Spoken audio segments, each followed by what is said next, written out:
11 साल की मासूम नैना रो रो कर दीवारों पर अपना दुख उकेर रही थी। दर्द की ये दिल दहलाने वाली इबारतें ना तो कोई पढ़ सकता था और ना ही सिसकियों में सिमटी उसकी कराह कोई सुन सकता था। महज 11 साल की एक मासूम बच्ची बेइंतहा तकलीफ से गुजर रही थी। ऐसे में सवाल उठता है कि आखिर ये बच्ची ऐसी हालत में कैसे पहुंची? दीवारों पर लिखकर ये किसे क्या बताना चाह रही थी? ये जगह कौन सी थी? कौन थे इसके माँ बाप जिनसे बिछड़कर वो इस तरह की मानसिक यातना से गुजर रही थी?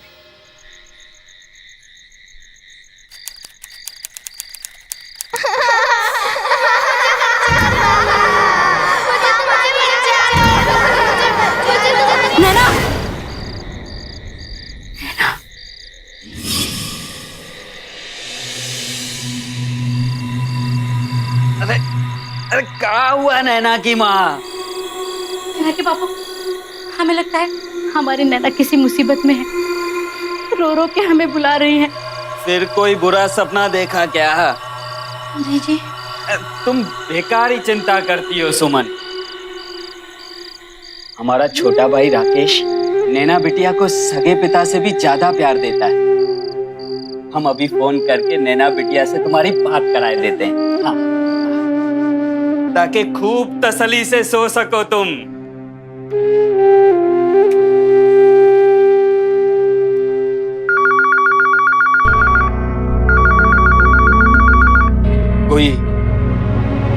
कोई फोन क्यों नहीं उठा रहा है?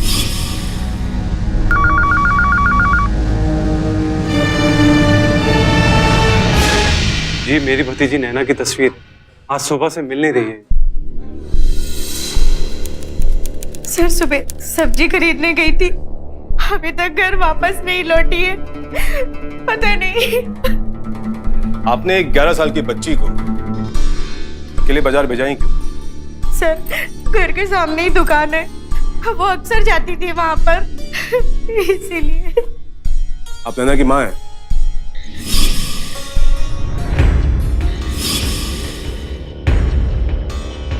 जी नहीं, हम उसके चाचा चाची। नैना के असली माँ बाप कहाँ हैं? जी, भैया भाभी गांव में है। जी, हमारी कोई संतान नहीं है। हमने नैना को गोद लिया था उनसे।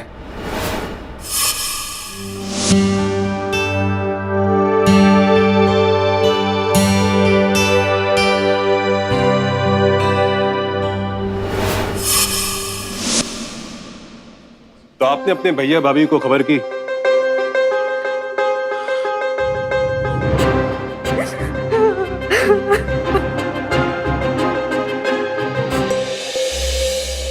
अरे चिंता मत कर, राकेश घर पहुंचते ही फोन करेगा। देखा देखा, आ गया फोन। हेलो भाई साहब, नैना सुबह से कहीं मिल नहीं रही है। क्या? आप लोग तो नैना के पड़ोसी थे, जानती है नैना के बारे में? सर, नैना शहर के माहौल में ढली नहीं थी। कभी कभार मोहल्ले के बच्चे भी उसे चिढ़ा देते थे, इसलिए वो घर से कम ही बाहर निकलती थी।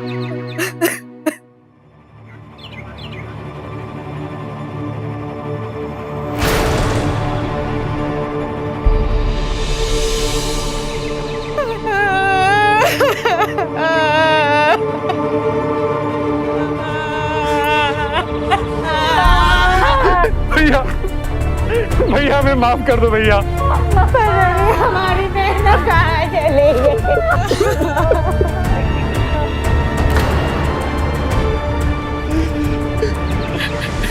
आप लोगों को किसी पे शक है? जी नहीं इंस्पेक्टर साहब, हमारी और नैना की किसी से क्या दुश्मनी हो सकती है? किसी पे कोई शक नहीं है। किसी के साथ झगड़ा वगैरह? नहीं। हो सकता है कि नैना का अपहरण किया गया। पर फिरौती के लिए कोई भी फोन आता है तो आप हमें तुरंत खबर करेंगे, राइट? जी।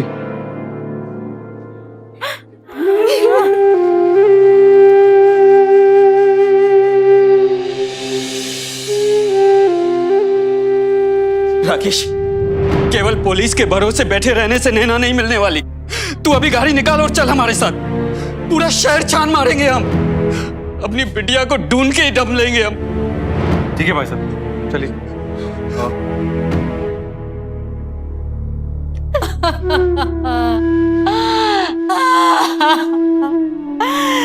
ना जाने हमारी बिटिया किस हाल में होगी। जी आपके दोषी हम हैं। हमने सोचा था नैना को लेके कभी आपको कोई शिकायत नहीं होने देंगे, लेकिन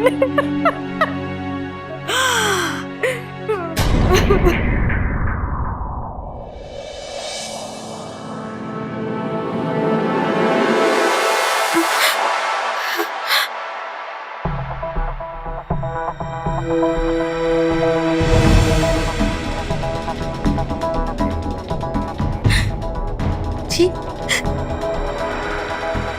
ये तो नैना की तावीज है। रोहिणी, तुमने उसे निकालने क्यों दिया? जी हमने नहीं निकाला। हमें लगता है खेलते खेलते यहीं कहीं गिरा दिया होगा दीदी।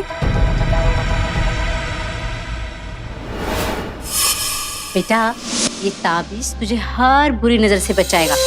इसे कभी अपने आप से जुदा मत होने देना, समझी? माँ चुप रहा है, थोड़ा ढीला बांधो ना माँ।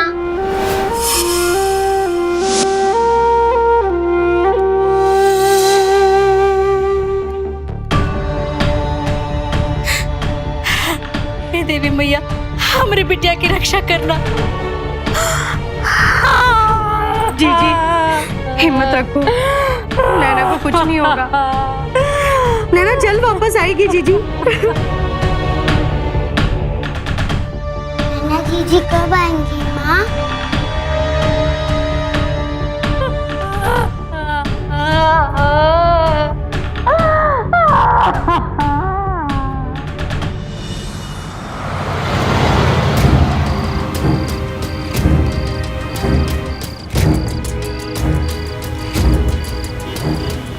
नैना! भाई साहब पूरा दिन निकल गया नैना को ढूंढते ढूंढते। एक बार पुलिस स्टेशन चल के चेक करते हैं एक बार। नैना, राकेश गाड़ी रोक।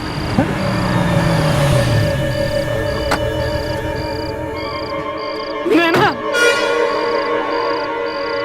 नैना, नैना, नैना।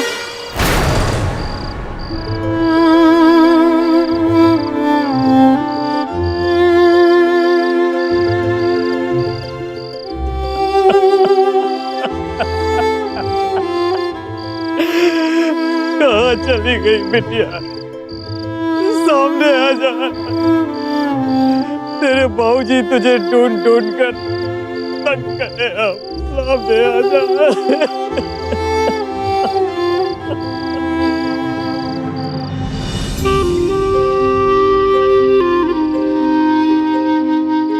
जी कुछ खा लो, आपने सुबह से कुछ नहीं खाया। कैसे कुछ खा ले? पता नहीं हमारे नैना ने कुछ खाया भी होगा कि नहीं।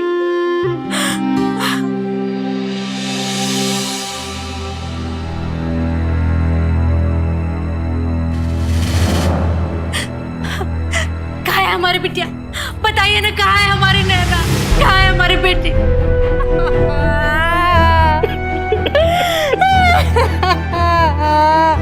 भाभी अब संभालिए अपने आप को, हिम्मत मत हारिए। हम अखबार में इश्तिहार देंगे, टीवी में ऐड देंगे। नैना हमारी जिम्मेदारी है और हम उसे आपको वापस सौंप कर ही दम लेंगे। मैं तो कहती हूँ कि इंस्पेक्टर साहब से बात कर लो, वो जरूर हमारी मदद करेंगे।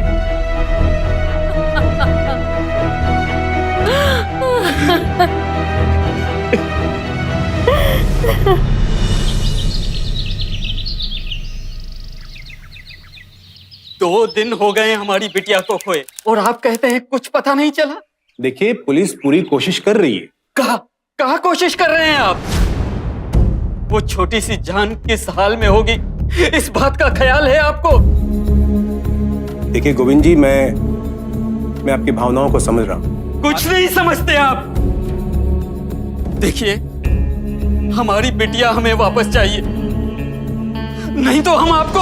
भाई साहब काबू रखिए अपने आप। क्या बोल रहे हैं आप? सॉरी इंस्पेक्टर साहब। चलिए धीरज रखिए भैया, सब ठीक हो जाएगा।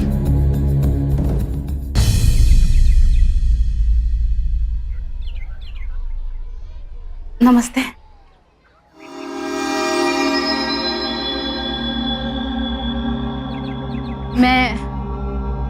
रोहिणी के पड़ोसन। कुछ पता चला आपके बच्चे के बारे में?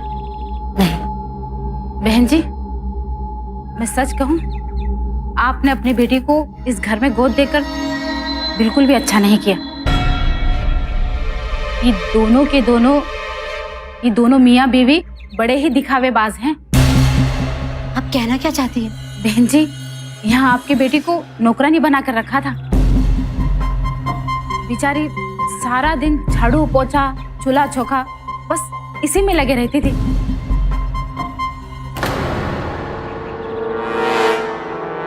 जी मैं चलती हूँ, नमस्ते।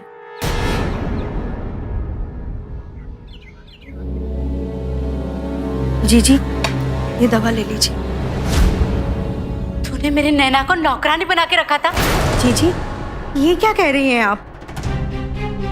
जरूर वो सीमा आपके कान भर के गई है। हाँ, उसी ने बताया मुझे सब कुछ। अरे तेरी खुद की औलाद नहीं थी, इसलिए मैंने अपनी बच्ची तुझे दी, और तूने क्या किया उसके साथ? उसे नौकरानी बना के रखा यहाँ पे। शर्म नहीं आई तुझे? जी वो जलती है मुझसे, इसलिए यहाँ पर आपके कान भर के गई। देख रोहिणी, सच बताते मुझे, सच बता, तूने मेरी नैना के साथ क्या किया? बता ना। जी मैं सच कह रही हूँ।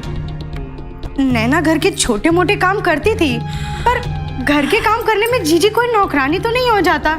जब आपके पास रहती थी जीजी, तो क्या वो घर के छोटे मोटे काम नहीं करती थी? बोलो।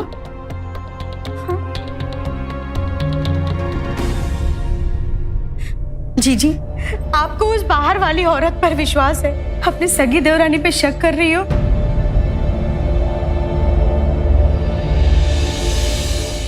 पुलिस अब तक नैना के बारे में कुछ भी पता नहीं कर पाई थी, और नैना की माँ को पता चला कि नैना की चाची ने नैना को नौकरानी बनाकर रखा था। ऐसी बात सुनकर एक माँ के दिल पर क्या गुजर सकती है, इसका अंदाजा लगाना भी मुश्किल है।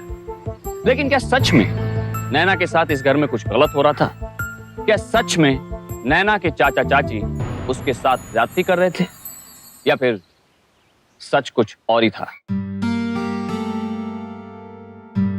भाई साहब, हम जानते हैं कि हमारी लापरवाही से आज नैना, लेकिन हम सच बोल रहे हैं, वो यहाँ पर बहुत खुश थी। भाई साहब, नैना को हम यहाँ पर अपनी बेटी बनाकर लाए थे, और आप खुद ही सोचिए कि एक बिन बच्चे की माँ एक छोटी सी बच्ची के साथ ऐसा कैसे कर सकती है। और मैं तो पराए घर की बेटी हूँ, पर आपका अपना भाई, वो तो आपका अपना खून है ना। और भाई साहब, अगले एक हफ्ते में हम उसका स्कूल में दाखिला करवाने वाले थे। एक मिनट, ये देखिए, उसके लिए स्कूल का ड्रेस खरीदा हमने। इसे पहनकर वो इतनी खुश हुई थी ना।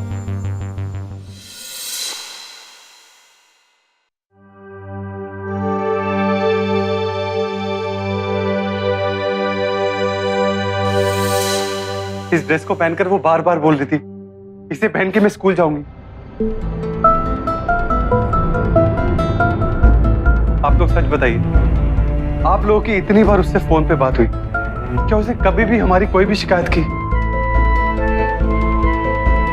बोलिए भाई साहब, कभी भी?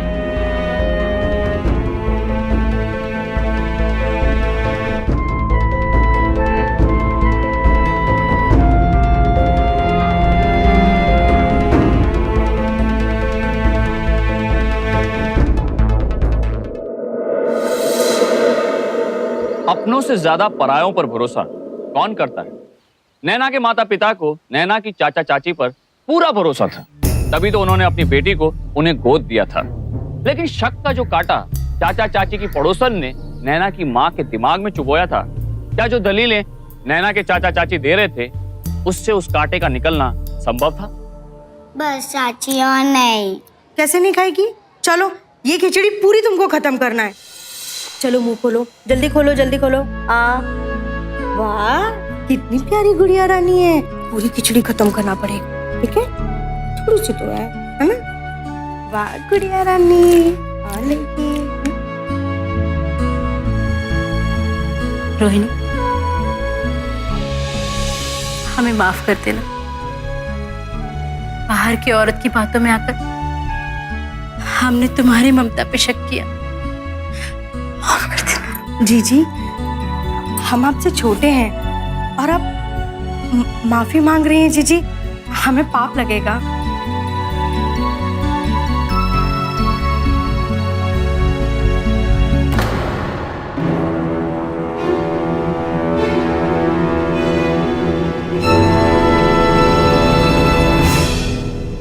सीमा की कई बातों का असर अब नैना के माँ बाप के दिमाग से खत्म हो रहा था, पर नैना थी कहां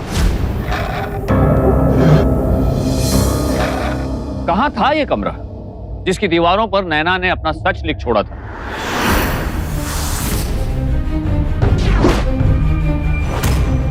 क्या कोई कभी यहां तक पहुंच पाएगा?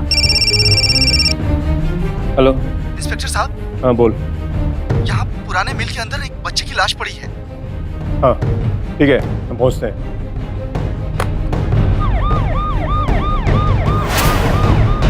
सर ये देखिए लाश, जल्दी आइए।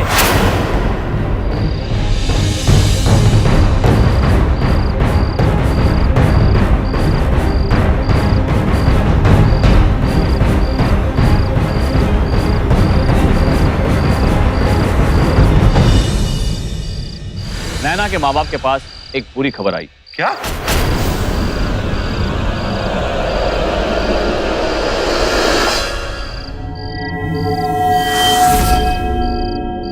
उठाओ इसे।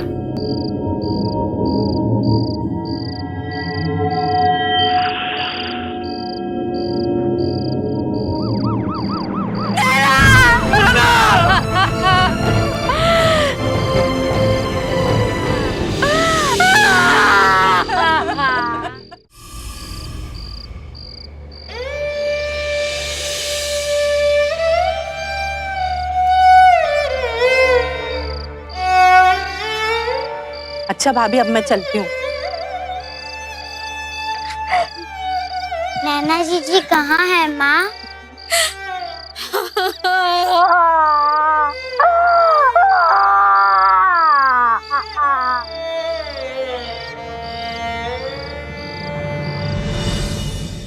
इंस्पेक्टर साहब, बच्ची की लाश तो 2 दिन पुरानी है, पर उसके माथे पे जो चोट का निशान है और कलाई पे जो जला हुआ निशान है, वो उसकी मौत के करीब 3-4 दिन पहले के। इसका मतलब है कि नैना के खून से 3-4 दिन पहले उसके साथ कुछ न कुछ हुआ था। पोस्टमार्टम रिपोर्ट से पता चला है कि नैना के शरीर के ऊपर जो घाव के निशान थे, उसके खून से 3-4 दिन पहले के। आपने हमें इस बारे में बताया क्यों नहीं? भाई साहब, वो तो खेलते खेलते गिर गई थी और उसके बाद उसकी मरहम पट्टी मैंने ही की थी। और जले के निशान? वो तो दूध से जला नैना का हाथ।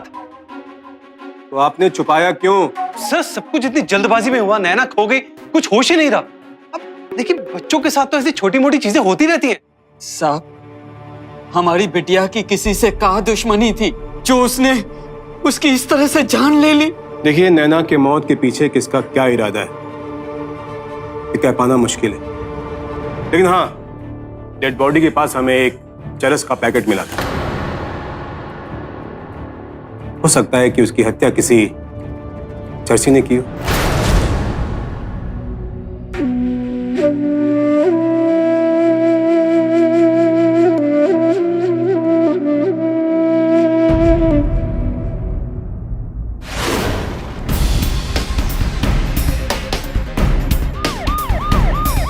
रघु,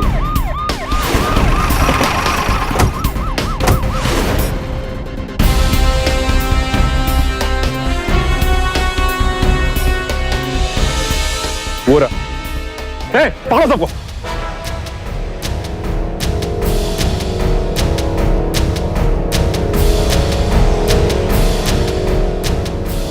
चल, सबको ले कौन? रघु कौन है? कौन है रघु? मैं हूँ साहब, क्या हुआ? बताता हूँ तूने क्या किया। अरे साहब मैंने किया क्या यार?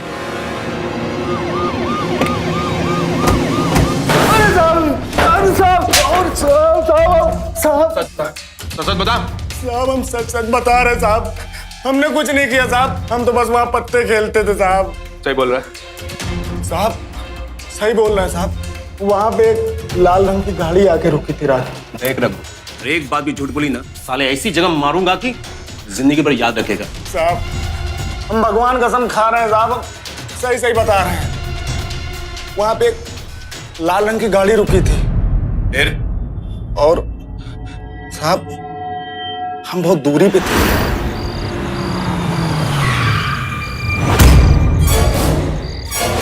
फिर क्या हुआ? साहब गाड़ी में से दो लोग उतरे।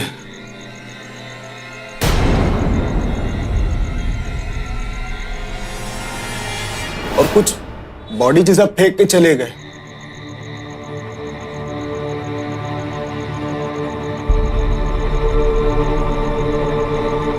हम बहुत डर गए थे और हड़बड़ाहट में शायद हमारा वहां पैकेट छूट गया। साहब थाने में आके पत्तों ने दिखाई है?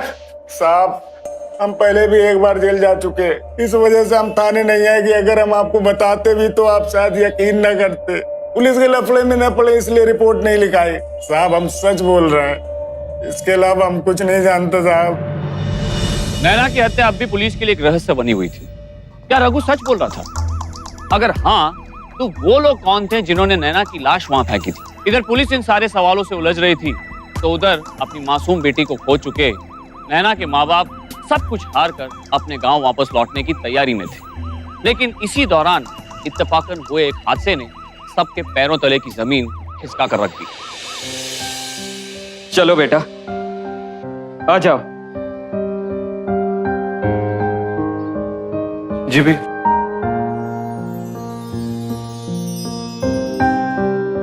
भैया हमें माफ कर दीजिए, हमारी छोटी सी गलती की वजह से हमने नैना को हमेशा हमेशा के लिए खो दिया।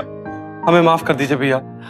जी जी, आपको इस तरीके से विदा करना हमें बिल्कुल अच्छा नहीं लग रहा है।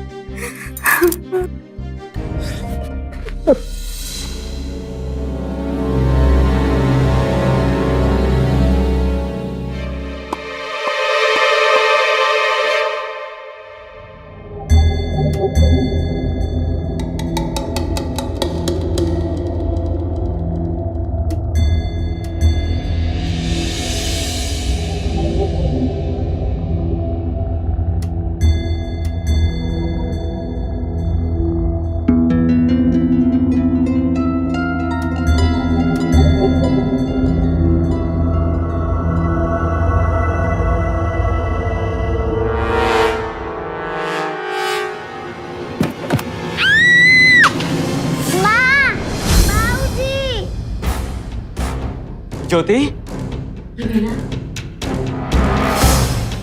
चलो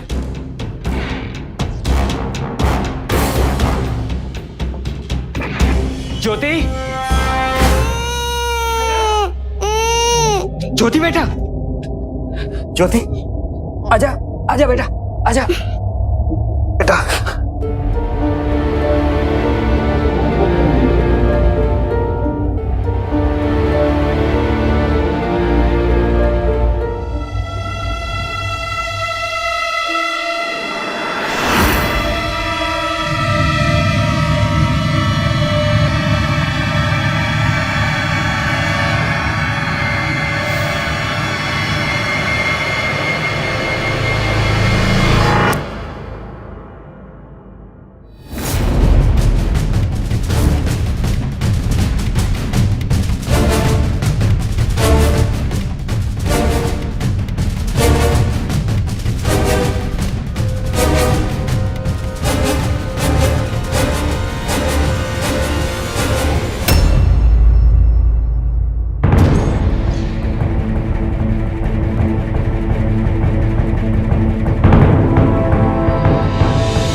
मुझे बहुत लग रहा है माँ? मुझे बचाओ बाबा, मैं भूखी हूँ, प्यासी हूँ, बहुत दर्द हो रहा है माँ।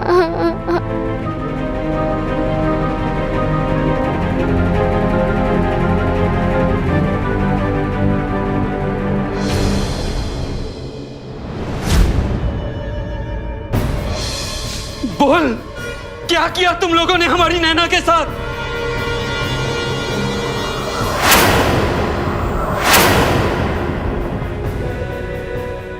सच बता, तू नहीं मारा है ना हमारी बिटिया को? भाई साहब आप क्या बोल रहे हैं?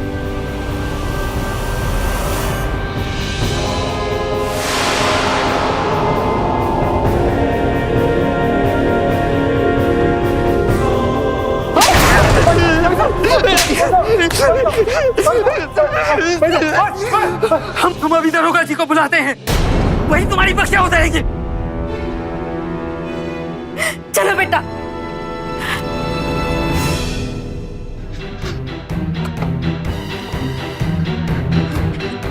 हेलो इंस्पेक्टर साहब।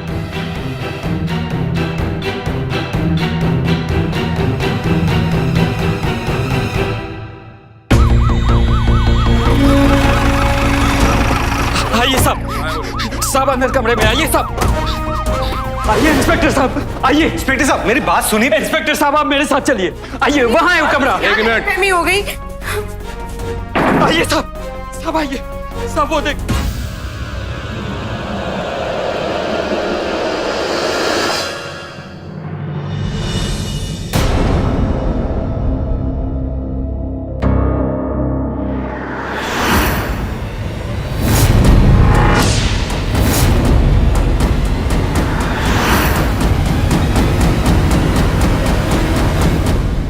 यहाँ तो कुछ भी नहीं लिखा है गोविंद जी।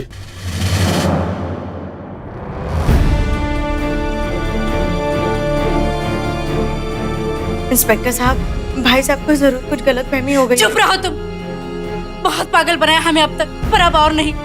इंस्पेक्टर साहब, ये दोनों बहुत चालाक हैं। देखिए, आपके आने से पहले उन्होंने वहां नैना के लिखे हुए शब्द खोरेज कर निकाल दिए। देखिए वो निशान है वहां पर।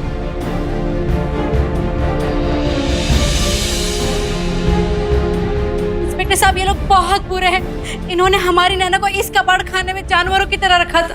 अभी आप क्या कह रही हैं? यहाँ पर नहीं रहती थी। राक्षस कहीं के मत कहो हमें भाभी। इंस्पेक्टर साहब, हमारी नैना यहीं रहती थी।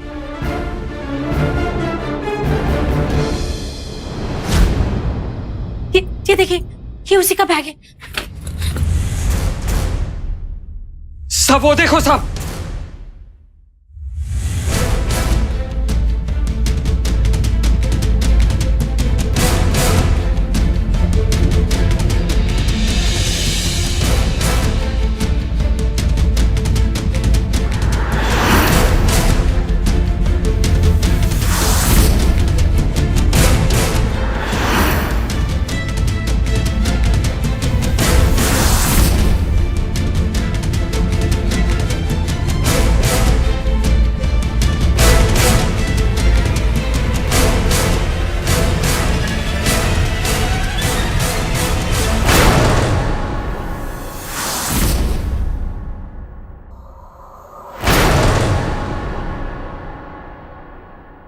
भाई साहब हमसे गलती हुई, हमें माफ कर दो भाई साहब।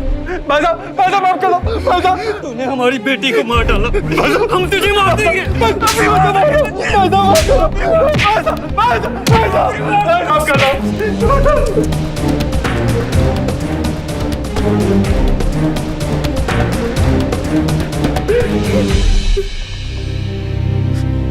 ले जाओ।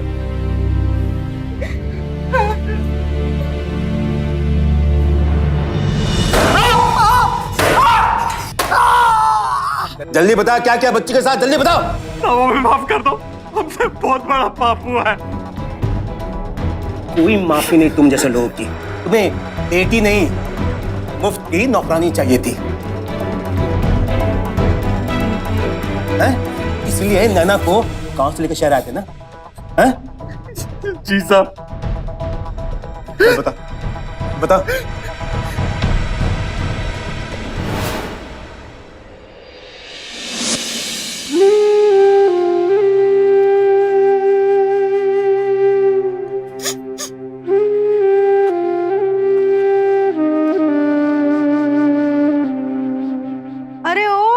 बाबूजी की बिटिया, बहुत हो गया तेरा रोना धोना, समझी? अब तेरा घर वो नहीं है, ये घर तेरा है। तो ये ले झाड़ू और पूरा घर साफ कर दे। वैसे टुकुर टुकुर क्या देख रही है? हाँ, सांप सूंघे है तुझे? काम कर वरना तेरी आंखें निकाल लूंगी मैं। चाची, हमें झाड़ू लगाना नहीं आता। अच्छा, झाड़ू लगाना नहीं आता तुझे? हाँ, जबान चलाना आता है तुझे? चल, मैं सिखाती हूँ तुझे।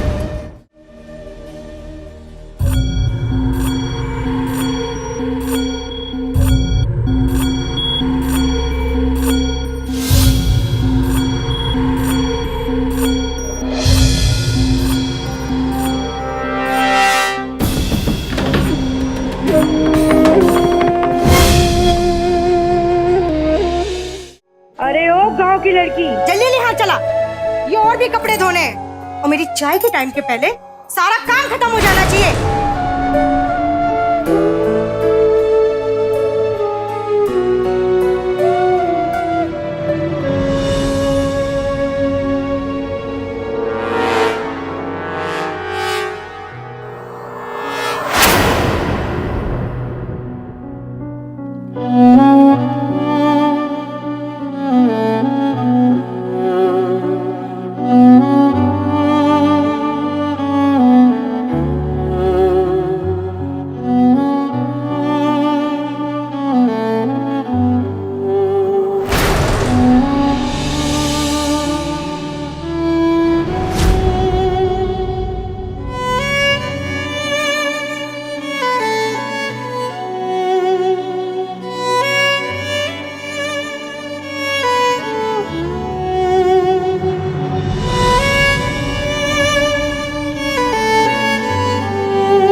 चाची, चाय।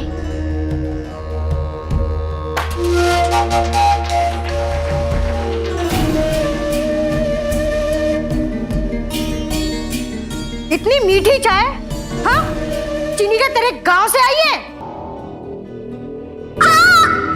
चाची,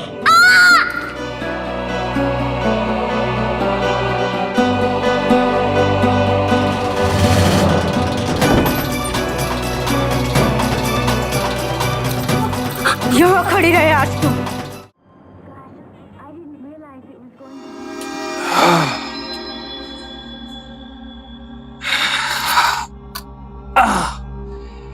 बहुत थक गया हूं। नैना, अपने चाचा के लिए पानी तो ले आ। अरे ओ नैना। इसे क्या हो गया? इसे क्या हो गया पता नहीं। चलो।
तूने हमारी मासूम बिटियों के साथ ऐसा सलूक किया।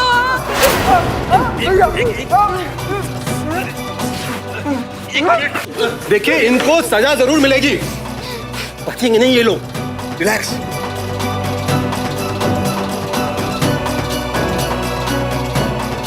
नैना के चाचा चाची के अत्याचारों और उनकी लापरवाही के कारण नैना की जान चली गई।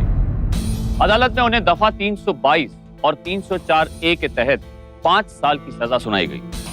ये दिल दहलाने वाला जुर्म सबक है हम सब के लिए। अगर आप अपने आसपास किसी बच्चे को ऐसी हालत में देखें तो चुप न रहें। नेशनल क्राइम रिकॉर्ड ब्यूरो के आंकड़ों के मुताबिक साल 2011 में बच्चों के खिलाफ दर्ज होने वाले अपराधों की संख्या 33,098 थी। 2010 के मुकाबले ये आंकड़ा 24% ज्यादा था।